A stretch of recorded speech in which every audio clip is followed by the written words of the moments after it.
Today we are going to discuss the tree of life called Yggdrasil in Norse mythology. I am not going to limit myself to Yggdrasil, but I will extend it to the other schools of thought also, because they are all part of the tree of life. Let's start with Midgard. Midgard is our present world, middle world. It is formed by sun, moon, and Betelgeuse. That is a 3 cube moon, 4 cube sun, 5 cube Betelgeuse, making 6 cube. This is otherwise known as Saturn matrix, 6 cube. Now, the next school of thought, or the branch of the tree of life, is basically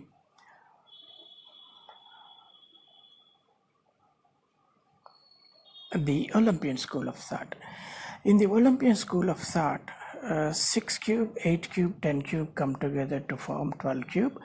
That is 12 zodiac signs and the 12 titans, more importantly. So that this branch of the tree represents the Olympian school of thought. The tree of life does not comprise of only one myth, one religion, one school of thought. Okay, so it has many branches, and each branch represents a different school of thought.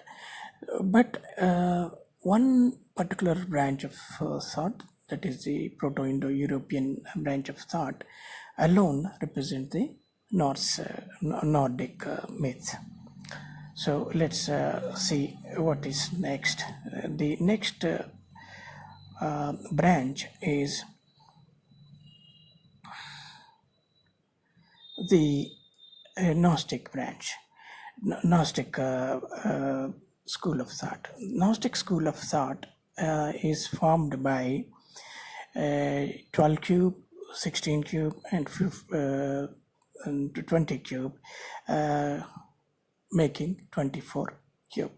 So Gnostic school, we know that the Chiro symbol represents the Gnostic Christ, and the rho part of that symbol is 16 cube here, and 24, the X part of the Chi symbol is 24 cube. So this is the Gnostic school of thought. So as you can see, it doesn't comprise just one school of thought, as we all think, and we think that is the end of the world, but it is not the end of the world. In fact, tree of life has so many branches, one above the other, beside, and some of them are even branch sideways. So the next school of thought is Orphic school of thought. Orphic school of thought, in fact, comprises of 24 cube, 32 cube, and 40 cube, making 48 cube, total of 48 cube. So the Orphic school is basically tells about the first ruler, king of the universe, who is a god called Venus. Venus was created by the original Cronus and Ananke chaos, and they together they form an egg, and Ananke encoils the egg until it hatches, and from the egg emerges the god Venus. He has golden wings, and he is supposed to be the first king of the universe. Next, we have side branches. This is the first side branch, which comprises of 9 cube, 12 cube, and 15 cube, making a total of 18 cube. The Proto-Indo-European mythology is based on this branch. This is basically not a straight branch. In fact, it is a side branch, as we can see when I show you the overall picture of the tree of life. Okay, yes, so we know all about the PIE. There is a guy called Manu, a man called Manu, and his twin called Emo, and Manus sacrifices Emu, and then a third guy comes into picture called Trito, and there's a cow. So there's a fight over cow between the good guys and bad guys, and at the end the cow is retrieved. So anyway, the next side branch is basically the beast.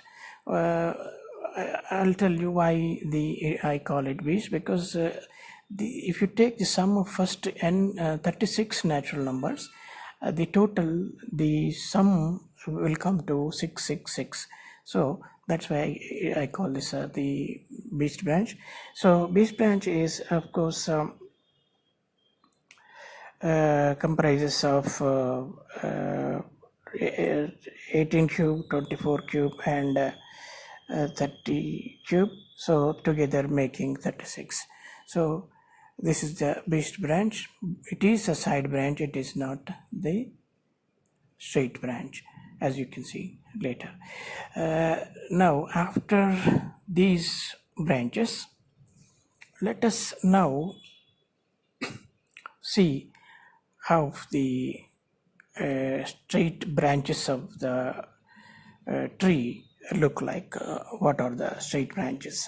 The regular branches, or straight branches, are start with the Midgard,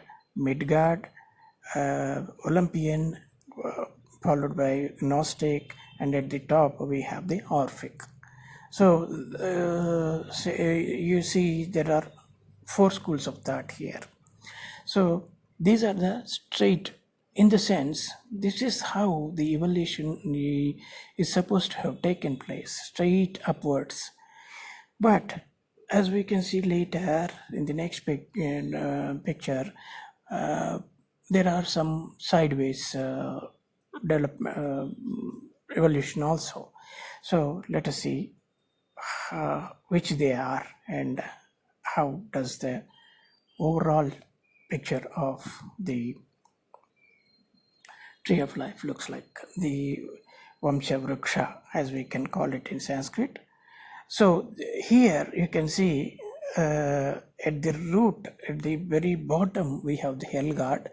Hell god is the one, hell god is the root, or comprise the roots of the tree of life, and it is ruled by Hela, the daughter of what do you call the Loki. Loki is the villain of the Norse mythology. So his daughter Hela rules this world, and there is a snake called Jormungandr encircling the roots. That is the son of Loki. And as you can see, there are 2 side branches apart from the 4 straight branches we have discussed already. Side branches are PIE and then Beast. And apart from those 2 and Hellgard, there are 2 more, which is one is 42 and the other is 25. So this is how the branches are related to each other, and the tree of life looks like. This is basically, it is, we can call this the VamshaVuksha in Sanskrit, or Yggdrasil in Norse mythology. But the original Yggdrasil comprises only PIE part. The side branch, first side branch above Midgard, parallel to Olympian school of thought, is the only branch of the tree that is PIE. So PIE is not everything, it is part of the whole of the tree. Now let us learn one interesting fact about Odin and Balder. Balder is not son of Odin. Balder is son of 12 cube and 16 cube, and he was sacrificed by a guy called Manu or Manus. He is a Purusha. Balder is Purusha, and this guy is Manu, and he sacrificed Balder, 24 cube. So this is the Gnostic school of thought. So as you can see, it doesn't comprise just one school of thought, as we all think, and we think that is the end of the world, but it is not the end of the world. In fact, tree of life has so many branches, one above the other, beside, and some of them are even branch sideways. So the next school of thought is Orphic school of thought. Orphic school of thought, in fact, comprises of 24 cube